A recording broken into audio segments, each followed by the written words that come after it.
I want to talk about the super app concept. A lot of people in the West, they don't understand super apps because we don't have one yet.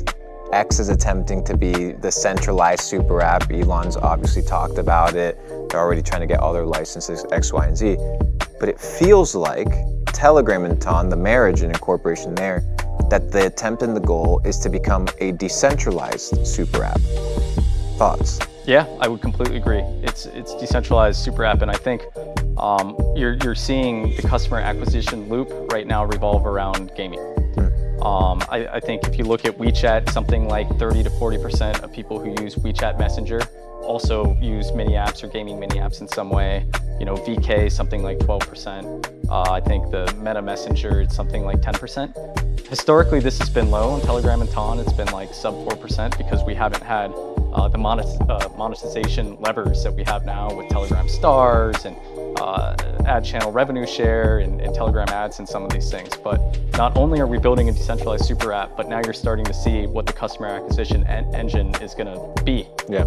And this has proven to have product market fit in many apps and For sure. gaming many apps. I don't know if you share the same view. I feel the internet is like so much worse than what it was 5 years ago. I can't go on a website now without being bombarded with about 5 or 6 click. You know, I just want to see that, you know, the news bit, and it's like, no, click here for notifications, click here for cookies.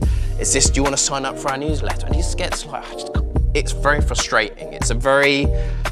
You're being consumed. Yeah, and I'm You're being like, drained. I'm getting to the point now where I'm spending more and more, not just because I'm working within the ecosystem, I'm spending a lot more of my life because you're getting people sending articles within Telegram. And I think we're going to get to the point, and I don't know if it's the same with you, you spend so much more now time within Telegram than anything else. You know, I think the majority of the time I've got my phone on, there's something in Telegram that I'm looking at or something related that I've been pushed from Telegram to, and super app surely.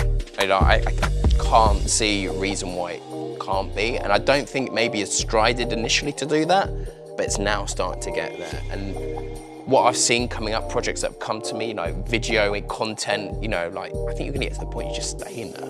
Yeah. In Stonfi's DeFi super app? I hope so. I definitely think so. We've got you as our user as yeah, well, I mean, which is... the possibilities are infinite. I mean, I already do live streams in there, right? So I'm like, the live stream features, obviously, they're improving, but tips on live streams are gonna come out. All these things are being cooked up, I know for a fact. So I'm super pumped as a creator. I think it's a great place to decentralize your community and to have it as a main source of communication.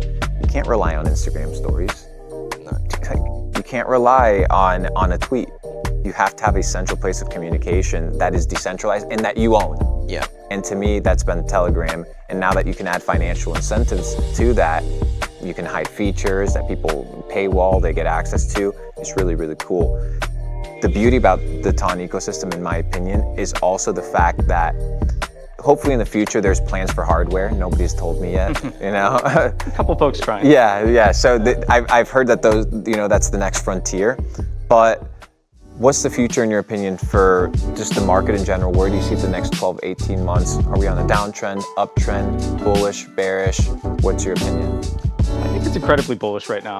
And I actually think American politics fit into that a little bit. And now you've seen basically both parties, you know, kind of aggressively courting the crypto user base and saying that, you know, policy initiatives will be friendly. I think we're at the peak of rates right now. And I think many, you know, the central banks in countries have said this is about the highest it's going to go. So now you're pricing in rate cuts in the next, you know, 6 to 18 months. So you have some amount of regulatory clarity.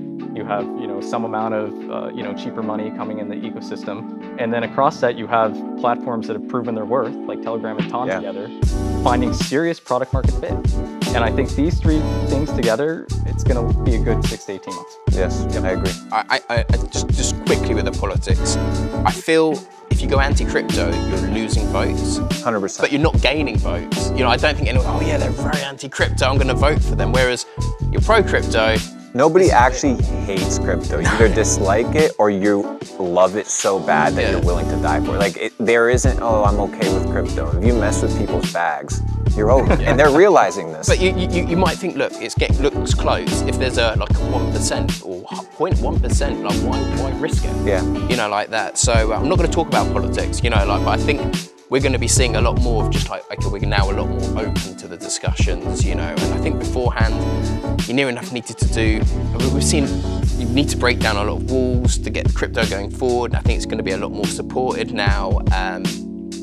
Huge plans, obviously, from StompFi as a gateway, so we're obviously with the cross-chain, we're looking to bring in all those crypto users within TON, and again, TON Gateway, I don't know if you're familiar with the gateway, hopefully you'll be with us in November, but I think the whole idea of TON is the gateway to crypto. It's not one blockchain. It's going to bring in all the other blockchains within there, and it's like the first point that you're going to cover. So hopefully StompFi is going to be the gateway of the gateway that's out there. And it's really exciting, that the opportunity and the potential that we are seeing. And I think I'm really lucky, because I used to see a lot of hearsay, oh, like, this could be the future. Now I'm seeing stuff that's built.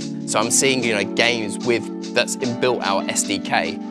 They're making money from it through the referrals, but now it's already built in the games. And this is stuff like years ago I was saying, like, this could be the future. It's happening now. And, you know, you could gamify your Telegram channel. Imagine like all the opportunities that you haven't even thought about. You know, let's say a chance to meet you in London. You know, you've got 100 NFT tickets, first 100 people to complete a task, press the button, completing the channel, they show up with their NFT tickets to see. Yeah, it's huge. Unlimited opportunities. I've started seeing communities now launch their e-commerce stores for limited drops on Telegram. If you join the community, if you get access to the limited drop, you click the button, you do checkout on Telegram, and you get the drop. So now the people are kind of building bots to start sniping these drops. So now you're seeing sneaker culture get on Telegram. It's quite good. But gentlemen, thank you so much for joining me. It's been a bullish conversation. Love it. Look forward to seeing you guys somewhere in the metaverse, and hopefully we can do a part 2. Thank you so much. Perfect. Thanks for having us, Luke. Thank you.